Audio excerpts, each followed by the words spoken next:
Well,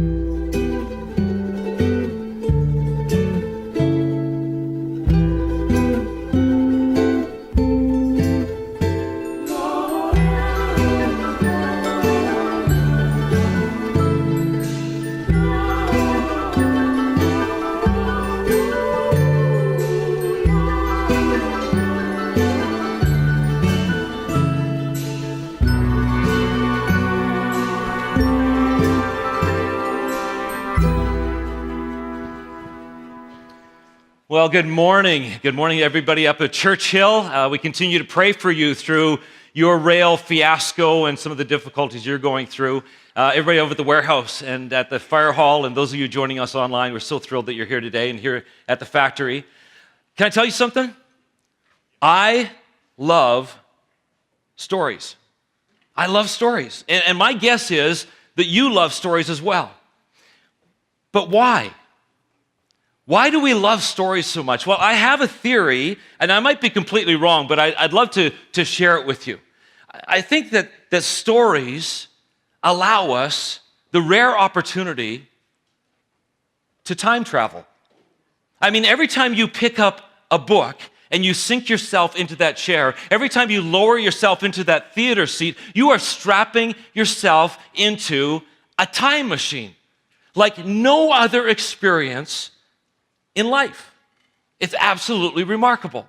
Now, instead of me just telling you about this, let me try and do my best to show you. I have some logs here on the stage, and let's pretend that these logs are lifespans. So this is my life, starting over here and ending over there. And, 78, 86, 93, 102 years, I hope. I hope it's a long run. But if you were to watch my life unfold in this scale, I did a bit of calculation here, it would be about 44 millimeters a year. You'd have to sit here for a year and watch my life unfolding at its normal rate, and I'd move about 44 millimeters. That's 1/8 of a millimeter a day. To watch one day in my life, for me to move 1/8 of the thickness of a dime, you'd have to sit there 24 hours. That would be painful. It would be painful for me to watch your life like that, and it would be painful, excruciatingly, torturously painful for you to watch my life unfold at that rate. But stories are remarkable. Stories allow us to rise above and to watch a person's life unfold and to watch it at a quicker rate. We get to time travel. Stories bend time. Stories allow us to leap through time, and we can leap through weeks or months or years or decades and sometimes even centuries because of this time travel of stories. Stories allow time to unfold more quickly, and they allow us to watch as we experience a story, themes begin to develop. And we begin to recognize themes. We begin to recognize character development that we would have never seen down on the ground. So when you were younger, and you were watching Singing in the Rain or Mary Poppins, you didn't have to sit there and watch it in slow motion. You got to experience weeks and months in a mere hour and 40 minutes. And because of that, you got to see the themes that developed. You got to see the character development. Thank goodness you didn't have to watch Jack Sparrow at 1/8 of a millimeter every 24 hours. You know how boring that would be? No, you got to watch Jack Sparrow, fight for the ship and win the damsel and go after the treasure. And you got to watch it in about an hour and 40 minutes, and you got to see the themes develop, and you got to see the character development. And because it was such a good story, they did it again and again and again and again, and you got to watch all the sequels, and it was absolutely amazing. That is the power of story. Now, how many of you are into This Is Us? Oh, all the ladies are, I like that. So my wife loves This Is Us, okay? She's over at the fire hall right now. I haven't told her this, but this is the one exception to the whole story thing, because I feel like This Is Us, which their tagline is, this is real, and I'm sorry, I have enough real life in my life. I don't need to watch somebody else's real life, but they seem to have the ability to take 2 minutes of the mundane and it feels like 24 hours to me. So often I'm sitting there and I've got my hand on my wrist secretly as I'm watching to see if I've fallen into a coma or maybe died. It seems to be moving so slow. So don't tell her that, okay? But stories generally have the ability to speed up your life and to begin to tell you the themes and the character development. So we're into chapter 10 of the story. We've purchased 2,500 of these. We spread them all over the place. And if you do not have your copy of the story, this is a Bible. But it's a different kind of Bible. It's a Bible that's been chopped up a bit. It's the real words of the Bible, but it's turned into a novel form or into a 31-chapter telling the continuous story, because for many of us, the story of the Bible is nothing but a mumble jumble of verses and concepts and stories and commandments that don't make any sense. So we are working hard to get the story straight. And if you don't have one of these, there's a free copy waiting for you at the Welcome Center. We would love for you to pick yours up and to join us as next week we read chapter 11. So all of us are reading chapter 11. All of us read chapter 10 this last week. And so we're already prepared going into today's teaching because we have a sense of what's going on. Now, we're getting the story straight, and you need to know that chapter 10 moves us into the fourth movement of the story. We're only 10 chapters in, but we've already entering into the fourth movement. The first movement was what we call beginnings. And that was just in Genesis, and that was creation and the fall and flood and the beginnings. Then we moved into the second movement, which was the time of the patriarchs. So we met some amazing characters like Abraham, who started the nation of Israel, and Joseph and Moses, who rescued the people out of Egypt and gave us the 10 Commandments and then wandered in the wilderness but wasn't allowed to go into the promised land, and Joshua, who then actually entered into the promised land. These were all the patriarchs. This is how Israel, God's people, were led at the time. Then a couple of weeks ago, we moved into this hinge sort of period, and it was called the Judges. And it was between the patriarchs and what's going to come as the kings, and God gave judges. They were unlike any judges we know. These were avenger judges. And we met 13 of them. And we also met a cycle that went around 13 times. And we recognize the cycle of sin where people love God, and then they begin to drift from God. And then they begin to serve other idols, and then they begin to worship things other than God. And finally, they get to such a desperate place where they cry out for a rescue, and then God rescues them, and they love God again. And it seems like this cycle goes around and around and around, on and on and on, 13 times. And now in chapter 10, we're moving into the fourth movement, which is simply called kingdoms. And this one is going to go all the way to Messiah King Jesus. It's a long movement, but we're just at the very beginning of this movement. And what's going to happen as we take a look at chapter 10 is we are going to meet 4 different characters. And instead of going through their life really slow and all the mundane details, we're going to be able to fly over, because of story, the time travel of story, we're going to be able to fly over their lives, 4 different people, and we are going to recognize themes that come out of their lives. We're going to watch character development, and by the end, in about half an hour, we actually are going to be able to see ourselves and our church with some of the major themes that are coming out of who we are. So, this is where we're going, and we're going to begin reading. If you're looking for chapter 10 of the story in a regular Bible, it's 1 Samuel 1, chapter 1 to 15 is where we find this. And as we begin to read, here's how the story opens. There was a man named Elkanah who lived in the hill country of Ephraim. Now, Elkanah actually had 2 wives, Hannah and Peninnah. Now, Peninnah had children, but Hannah did not. Each year, Elkanah would travel to Shiloh to worship and sacrifice to the Lord of heaven's armies at the tabernacle. Peninnah would taunt Hannah and make fun of her because the Lord had kept her from having children. Year after year, it was the same. Peninnah would taunt Hannah as they went to the tabernacle. Each time, Hannah would be reduced to tears and would not even eat. "Why are you crying, Hannah?" Elkanah would ask. Why aren't you eating? Why be so downcast just because you can't have children? You have me. Isn't that better than having 10 sons? And the Bible doesn't tell us what Hannah says, because I don't think she said anything. I think she just gave him that look like, you did not just say that, did you? I mean, I can't believe that you actually just said that. And he did. He did just say that. And so for years, Years, we're told, that Peninnah is bugging and ridiculing and just getting under Hannah's skin. And Elkanah is going on year after year after year with his insensitivity and his lack of understanding of infertility, and he's just saying stupid things like us guys often do. And so Hannah is brought to a very desperate place. And one year, they go up to the tabernacle to worship God, and she is so desperate that she goes to the church, to the tabernacle, and she drops to her knees and she begins to pray. And she is praying. She is brokenhearted. She is distraught. She is praying just from that guttural place, and she's not even using words. I mean, she's just kind of mouthing the words. And she sees and she senses that somebody's coming walking towards her, and she sees the sandals and the robe of the priest, of the pastor. And she must have thought, oh, thank goodness. God has sent somebody that's going to understand me, somebody that's going to pray for me, somebody that's going to minister to me, somebody that's going to take care of me a little bit. And then we read what this person who happened to be the priest, what he says to her.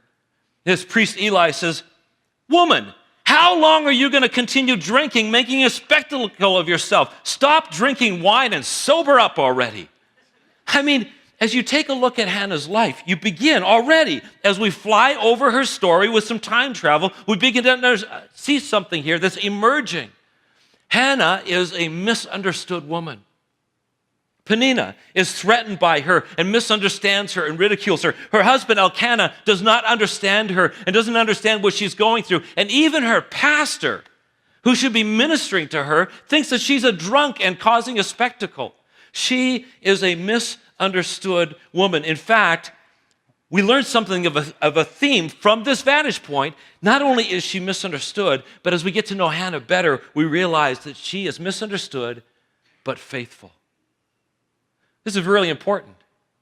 She's misunderstood, but faithful. She doesn't go flying off the handle. She doesn't go seeking revenge. She doesn't go blaming everybody and going all ballistic. She doesn't try and be all defensive. We see that she has this absolutely beautiful, amazing character in her, and she has a strength in her, and so she prays and she asks God for a child.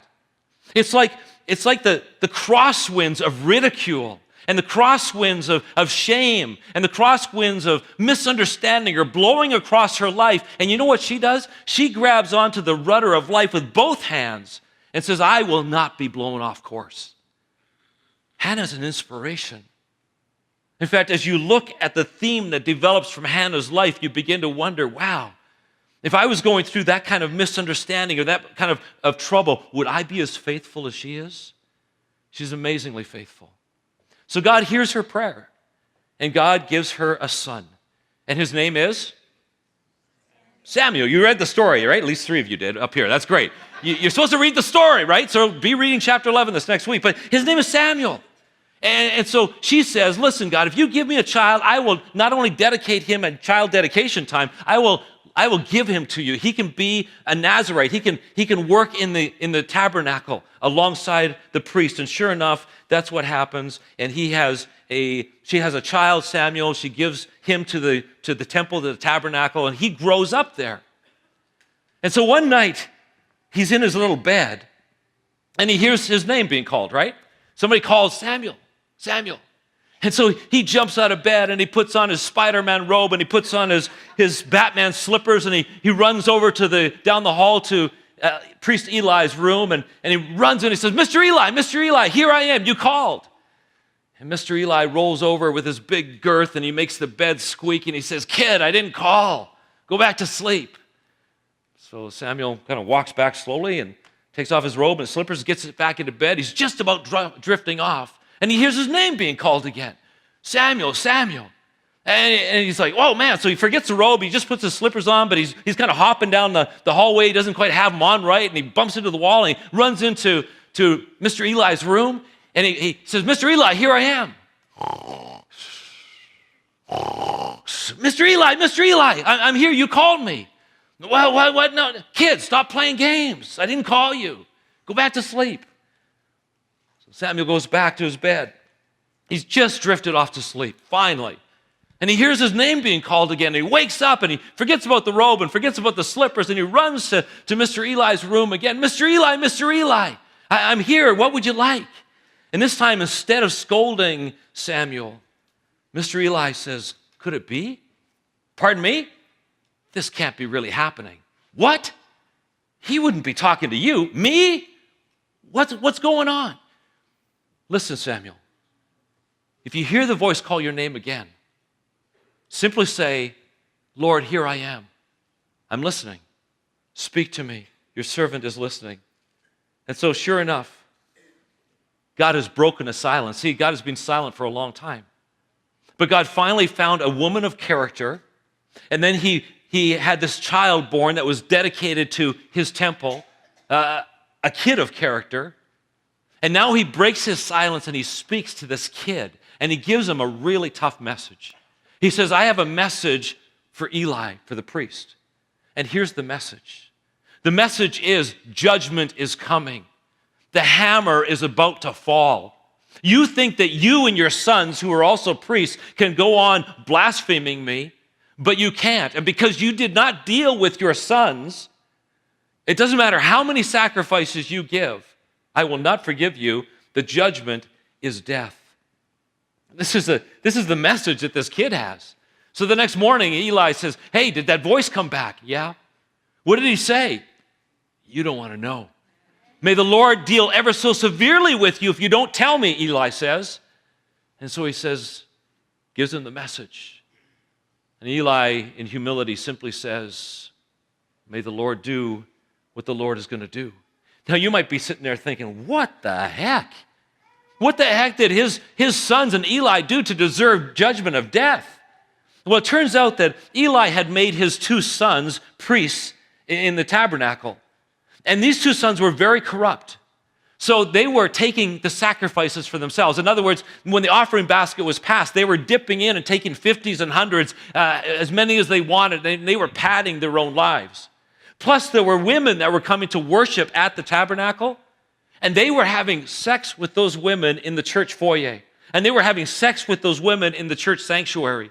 And God said, enough is enough. And Eli, because you did not deal with your sons, judgment has come to you. And what we realize from the vantage point of flying over the story and the wonder of time travel through a story, we realize that the theme of Eli's life is this. Eli loved God, but lacked conviction. He loved God, but he lacked conviction. Many of us think that it's hard to follow God in our current culture. But I will tell you that 3,000 years ago, it wasn't any different. Fear ruled in people's hearts, and Eli had the fear of rejection. What would happen if he called out his sons? The fear of criticism he'd be opening himself up to. The fear of trouble he would have brought his family if he would have judged and dealt with his sons that were going wayward. He was full of fear, and because of that, although he loved God, he lacked conviction, and he did not deal with his sons. He did not have the courage. He did not have the spiritual backbone to deal with his sons. And here's the problem when you love God but lack conviction. You see, if you don't stand for something, you'll end up falling for everything. If you don't have a spiritual backbone that will stand for something, you'll end up falling for everything. Lots of people will sit there and say, but if I have conviction, I might lose my boyfriend. I might lose my girlfriend if I draw a line in the sand and have conviction. I might lose some friends if I have conviction. I might lose that opportunity if I have conviction. If I live by some conviction and principles, I might lose my job. And you know what I would say? You probably will. You probably will. Because when we live by conviction, we are simply saying, not everything goes. Not everything is good. Not everything is right. Not everything is fair game. How can everything be good? Not everything is good, especially as you read the Word of God. We have to have some conviction, and when you have conviction, it will cost you. But here's something that Eli didn't realize, and many of us don't realize, that living without conviction will cost you even more. Living without conviction will ultimately cost you more. And that's a theme that rises out of Eli's life because it cost him everything.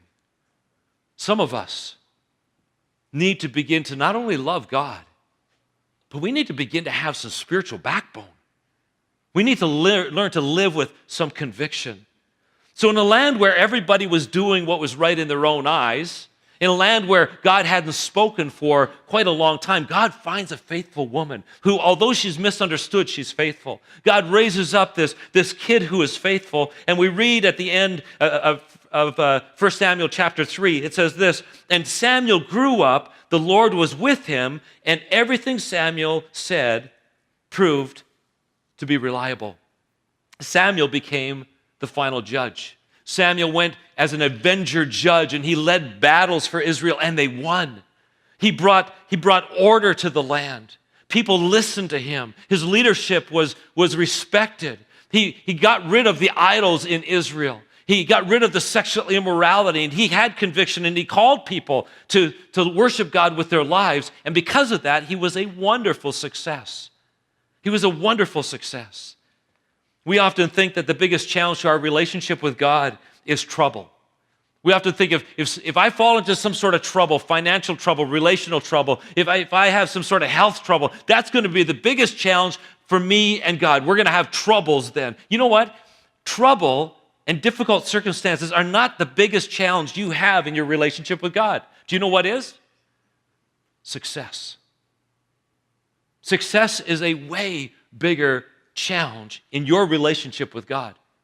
Because as soon as you begin to gain more resources, as soon as you begin to get validation for your decisions, as soon as you begin to have a little bit more free time, and you're not working quite so hard, as soon as your popularity increases, as soon as your schedule relaxes, as soon as your problems begin to tame down, when you've reached these points of achievement, that's when you begin to drift from God.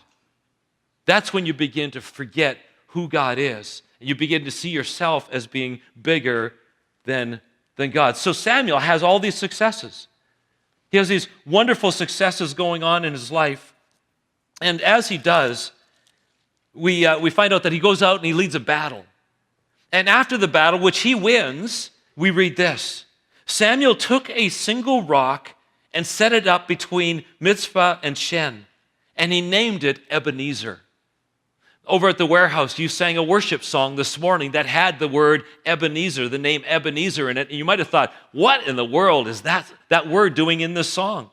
Well, Ebenezer means rock of help, saying this marks the place where God helped us. You see, a theme is developing, isn't it? And so in Samuel's life, as you fly over his life and you get past all the slow, mundane moments of his life, you begin to see a theme developing, and the theme is this. He was accomplished. He accomplished much, but he never took credit for himself. He accomplished much, but he always gave God the credit. When I read this story, I felt convicted. I went, oh my goodness, how many times have I made an accomplishment, a success about me? And here he is, he takes a rock and he sets it up. He says, we're going to set up a monument, and this monument is going to be a reminder that it's not about me, and it's not about us, but it's about God. And God gave us the success. God gets all the credit for this one, and this is a theme that develops out of his life. It's absolutely amazing. That as we go through his life faster than the 1/8 of a millimeter in 24 hours or 44 millimeters in a year, as we kind of fly over top of his life, we see that he is somebody who gives God the credit and gives God the praise and the glory. And it's not that Samuel's life was particularly easy. In fact, he had to wrestle with the people. As a leader, it's not always easy to have masses of people and their opinions. And so the people came to Samuel and they said, listen, we're done with this. We are so tired of having this theocracy where God is our boss. We want a real human king. All the other countries have kings. All the other nations have kings. We want a king. We don't want a theocracy anymore. We want a democracy or a monarchy or something other than this. We're tired of this. And Samuel didn't like it. Samuel said, this is not a good idea. This is not a good idea for you to be demanding a human king. In fact, in 1 Samuel 8:6, it says this, Samuel was displeased with their request, and so he went to the Lord for guidance. And surprisingly, the Lord said, do everything they say to you, the Lord replied, for they are rejecting me, not you. They don't want me to be their king any longer. So Samuel warns the people about what it's going to be like to have a human king. You read all about that this last week. And then one day Samuel is out there and this donkey herder comes by, and God nudges Samuel and says, Samuel, psst, Samuel, that's the guy. That's the guy I want you to anoint as king. His name was Saul. He was a donkey herder. He had lost some donkeys, and so he's out there, and Samuel comes to Saul and begins to tell him what is going to be happening. And as Saul listens to what Samuel is saying, Saul replies in 1 Samuel 9:21, Saul replied, but I'm only from the tribe of Benjamin, the smallest tribe in Israel, and my family is the least important of all the families in the tribe. Why are you talking like this to me? He's saying, look at Mr. Samuel, this doesn't make any sense. I'm a nobody. I'm a donkey herder, and I can't even keep track of my donkeys. I lost my donkeys, and I'm a nobody, and I'm from the least. Like, why are you telling me that I'm supposed to be the king? And this is actually a really remarkable moment, because what we find, again, as we fly over his life, is we find that he has this attitude that he's too small to be king. There's a genuine humility in Saul. There's a genuine sense of, man, I don't know if I could do this. I'm not sure if this is what I'm supposed to do. And yet God saw potential in this guy. And he says, you know what? I believe that you are supposed to be the guy. This is God's MO.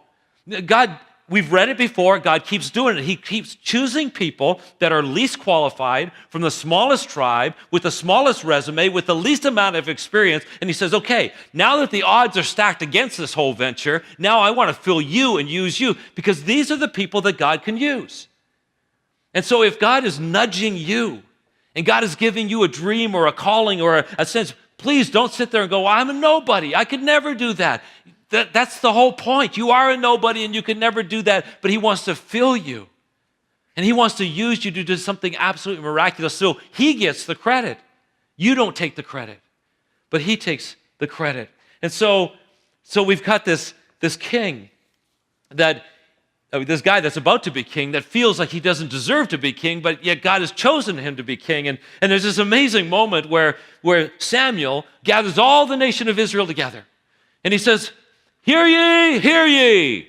God has heard your plea for a king, and I am here to announce that this man shall be king. Da, da, da, da. And he's not there. Like, there's nobody there. And he figures, okay, well, I guess Saul just didn't hear this. So he says, hear ye, all ye people of Israel. God has heard your plea and has given you a king, and here he is. Da, da, da, da. And he's not there. He's absolutely not there. And then we read in 1 Samuel, some chapter. I don't know what chapter it is. Here it is. It's in here for sure. It says this, the Lord replied, he is hiding among the baggage.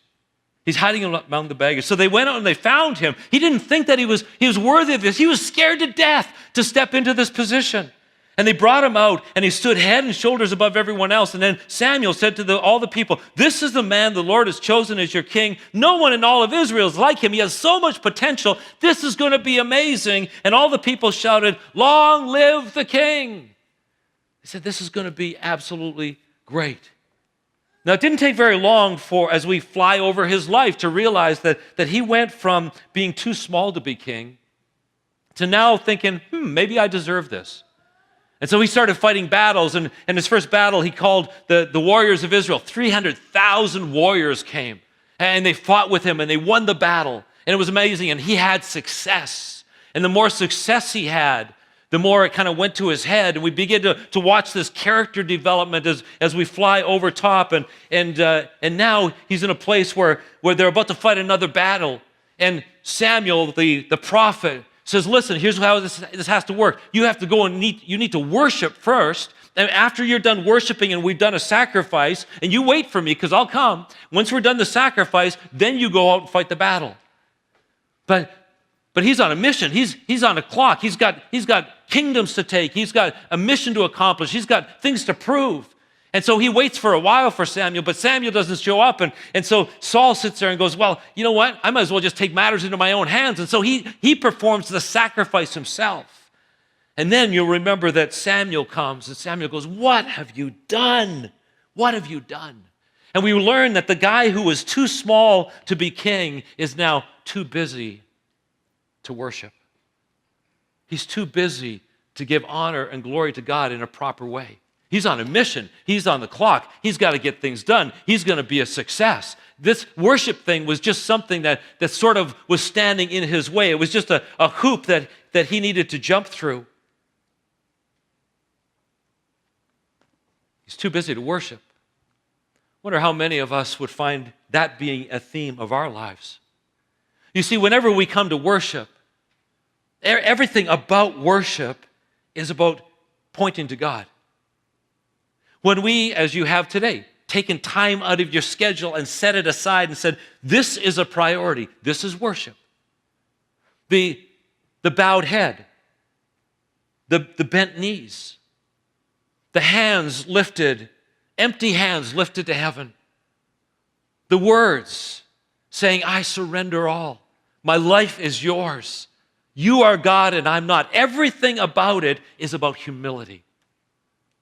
But when you're too busy to worship, that's about pride. And so we see that his life was beginning to turn for somebody who was genuinely humble and full of potential to becoming a proud person who was too busy to give God the time. God says, okay, I'm going to give you one more chance. I want you to be the judgment, my judgment to the Amalekites. The Amalekites are doing horrible things, and I want you to bring judgment to them, so I want you to wipe them out, and I want you to wipe out all the sheep and all the cattle and all the goats and the camels and everything. Wipe it all out. And so Saul goes out and he does this battle, and they're victorious. And so Samuel, the prophet, goes to find Saul. Now, where do you think you're going to find Saul after a great battle that God has helped them with? Well, here's what we read. Early the next morning, Samuel went to find Saul. Someone told him, Saul went to the town of Carmel to set up a monument to himself. Can you imagine how heartbreaking that must have been for Samuel? Samuel is living a life where he's setting out rocks called Ebenezer, saying, God is our help. God is our rescue. God gets all the credit. And the king that he has anointed is going out and building monuments to himself. When Samuel finally found him, Saul greeted him cheerfully. May the Lord bless you, old Samuel. I have carried out all the Lord's commands. He's bragging and advertising. Then what is the bleating of these sheep and goats and the lowing of the cattle I hear? Samuel demanded. It turns out that he had not obeyed the Lord. And in fact, he goes into a mode of blaming others and making excuses and saying, oh yeah, well, we actually kept all these cattle and sheep so that we could sacrifice them to God and worship. That's why we did this. It was a bunch of baloney. And what we find is the guy who once was too small to be king and genuinely humble and full of potential had become too busy to worship and now was too big to obey. God used to be big in his eyes and he used to be small, but now Saul was big in his own eyes and God was small. As we raise above these fascinating stories and we fly over their stories in just minutes, we see themes developing, don't we? Hannah was a woman who was misunderstood but faithful. Eli loved God, but he lacked conviction. Samuel was a man who accomplished much, but never took the credit for himself. He always gave God the credit. And Saul was somebody with tremendous potential, but he made everything about him. His disobedience was driven by the insatiate, horrible disease of pride. So when somebody flies over your story, what theme are they going to see arise out of your life? You say, well, who would ever fly over my story? They will. Your friends will fly over your story. Your colleagues are already flying over your story. They're already seeing a theme that is developing out of your life. Your family is seeing a theme that is developing out of your life, even if you can't see it yourself. Your children will see themes developing out of your life. Your grandchildren. And maybe most of all, God is going to be somebody who reads your story. Maybe you've forgotten this, but in Psalm 129, we read this, 139, sorry. You saw me before I was born. Every day of my life was recorded in your book. And at the end of the book, we read this in Revelation 20. I saw the dead, both great and small. Everybody was there, standing before God's throne. Everybody's going to stand before his throne one day. And the books were opened, including the book of life. And the dead were judged according to what they had done, as recorded in the books. You might feel like you are lost in the mundane, incredibly tortuously slow development of your life. But there is a story that is emerging out of your life. And what is that story going to be? Will it be a story of faithfulness, although life was hard? Or is it going to be a story of pride? Is it going to be a story of a life of tremendous success, but always reflecting the praise and the thanks back to God? Or is it going to be a story where you take and set up monuments for yourself? We're all writing a story. You know, a number of years ago, Riverwood went through a difficult time. This is probably about 15 years ago.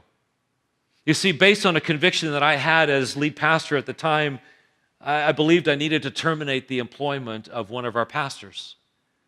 And based on that conviction, the next Sunday, only half the church showed up. Half the church protested my decision and my conviction by not showing up. It was a very difficult time for us as a church. But it forced something. It forced us to ask the question, who are we? Really, who are we as a church? And so for the next 18 months, our senior leaders, our elders, and we involved the whole congregation for 18 months in praying and studying God's word and asking God, who are we? What is our mission? What is our vision? What is your vision for our church? And that's where we came up with this little thing called L3 living. Many of you are familiar with it. It's what pulsates through us. L3 living. L1 is living intimate with God. That we would live lives of worship and obedience. That we would give God the credit. We would not be too busy to worship, and we would obey him. We would not be too big to obey him. L2 is living in deep community. That we would figure out in these expressions of small groups and authentic relationships what it means to have genuine, loving, passionate, life-giving relationships. And L3, living lives of influence. That we would all recognize that God has spiritually gifted us and called us to be people of purpose, and that we would use this life that God has given us, not to just build monuments to ourselves, but that we would serve other people. And that we would leverage our lives to make a difference in this world. But at the time, I remember we said, that's great for a vision and a mission, but let's ask another question. If somebody flew over our church, and they're going to be telling the story of our church, what story would we love for them to see? What theme would we love for there to exude out of our church? And I can point to you the cabin at Lac de Bonnie. I can point to you the square piece of carpet where I was sitting, where the words seemed to fall out of heaven to our senior leadership team of what that story should be. And it was a story that would basically be the same as Jesus. And these words fell out, and they were simply that we would be a church that is intensely selfless and intensely missional. Intensely selfless and intensely missional. As we sat there, we said, you know what, we probably aren't going to be a Hillsong church with, writing all these songs and filling all these stadiums with worship, and our worship goes around the world. That's their story, not our story. We're probably not going to have this awesome, zip code and live in a metropolis and have 25,000 people coming to our church like Willow Creek or Saddleback. That's their story. That's not our story. That's not our story. We're probably not going to have a personality pastor because we don't have a Bill Hybels or a Rick Warren or a Brian Houston or a Tim Keller or a Steve Furtick or any of these pastors. We're probably not going to be a church that comes up with the YouVersion Bible like lifechurch.tv and has 85 satellite sites in 6 different states. That's their story. What do we want our story to be? We said, you know what? We want our story to be simply that we would be a people that are intensely selfless and intensely missional. So a couple of weeks ago, I decided to do a little bit of web searching. You can learn a lot of things from Google, can't you? And so I did some web searching of church mottos or church stories, storylines. And so I came up and typed in, to become fully devoted followers of Christ. That is such a great storyline. And there are 438,000 websites or churches that have this idea of becoming fully devoted followers of Christ. That's amazing. 500,000 churches have this as their storyline. I love it. It's fantastic. I found another one and typed it in. And this one was simply to make disciples of all nations. 386,000 pages around the world of churches that are wanting to become, make disciples of all nations. I found another one, loving, growing, serving. That's great. That's a great storyline. And this had a little bit of less. About 1,700 pages were coming up and popping up around this storyline of loving and growing and serving. I typed in one more, growing disciples, starting churches. This is a little more exclusive. There aren't as many churches in the world that are having this as their story of growing disciples and starting churches, 53 different sites. Any idea what comes up when you type in intensely selfless, intensely missional? I am fully convinced that this is the story God wants to grow out of our church. I am fully convinced that this is what it means to be like Jesus, to be intensely, 1,400, 2,000 people, intensely selfless. Can you imagine? Can you imagine what could be accomplished for the kingdom of God if we had 2,000 people who were intensely selfless and figured out what it meant to be intensely missional, just like Jesus was? I'm convinced this is who we are. And as I typed in a couple of weeks ago, as I typed in intensely selfless and intensely missional, do you know how many websites came up out of 1 billion? 1. Riverwood Church. This isn't something that has been stolen from somebody else because it sounded good. This is something that God has birthed in us and has called us to specifically and uniquely to be intensely selfless and intensely missional. So we've ran out of time, and all I have left to do is leave you with some homework. And here's your homework. Number 1, figure out how the overarching theme of your life will read. You might want to talk to some friends. You might even, what a fascinating discussion with your family. Hey, what do you see so far as you fly over my life is the overarching theme that's coming out of my life? Fascinating. Fascinating question. And the second piece of homework is this. Figure out your next step in the intensely selfless, intensely missional story. You see, our church will only fulfill its mission and its vision, and we will only develop that story. We will only become intensely selfless and intensely missional to the degree that you become intensely selfless and intensely missional. At all of our sites, and for those of you joining us online, let's take a moment to pray together. God, thank you for the wonder of story. Thank you for the time travel that we get to experience like no other place in life, where we get to fly over the mundane and the difficult and the slow-moving pace of life, and we get to see themes develop, and we get to see character develop.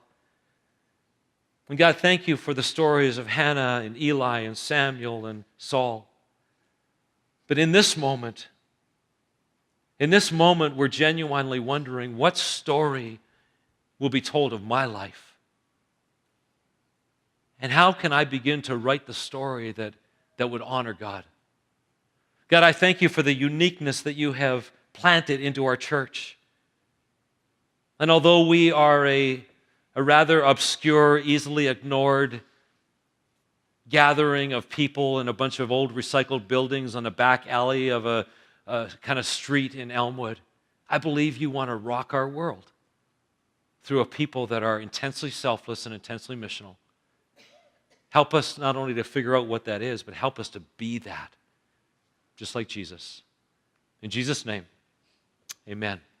All of you at the warehouse and the fire hall and up at Church Hill, wherever you are, God bless you. Have a great week.